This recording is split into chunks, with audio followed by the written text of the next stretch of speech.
Doc on the Run. We help injured runners run. Can a blister on the big toe cause peroneal tendinitis? Well, that's what we're talking about today on the Doc on the Run podcast.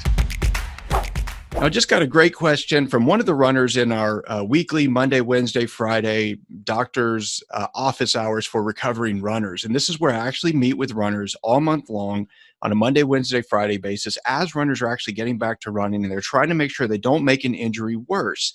And the question was actually a really good one.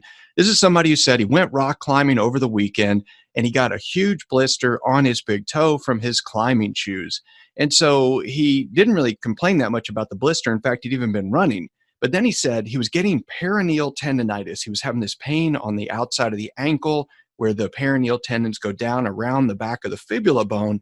And he wanted to know if it was somehow related to the blister on the big toe. And he didn't really think so because it's the completely opposite side of the foot. But the fact is that actually can happen. And it's because they're on the opposite side of the foot. So obviously your big toe is here. The peroneal tendons are over here. So the peroneal tendons curve down around behind the fibula, and the peroneus brevis tendon attaches to this little bump on the outside of the fifth metatarsal bone, and it helps to hold your foot stable and it prevents you from rolling your ankle.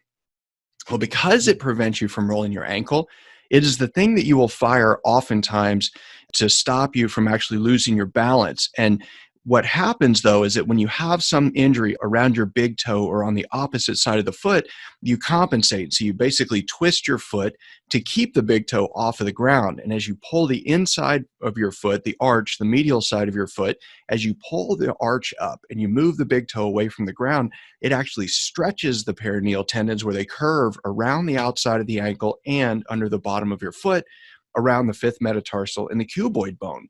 And when that happens, it can actually cause peroneal tendinitis. And peroneal tendinitis often scares runners because when you look it up, there's a lot of discussion about surgical repair of peroneal tendons in athletes and how it doesn't heal if you don't have surgery. And so many times I get questions from runners about the peroneal tendons, like the peroneus brevis tendon, where runners have a little bit of irritation, they're a little bit concerned about it, and they really start to get worried once they look it up because they start to believe they might need surgery to repair it.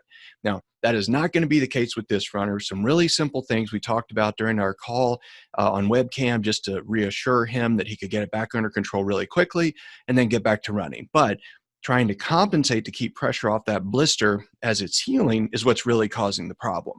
So the blister in itself is not going to be a problem. And in the end, I don't think the peroneal tendinitis will be a problem either. But that's how a blister on the big toe can actually cause peroneal tendinitis in a runner. Doc on the Run. We help injured runners run.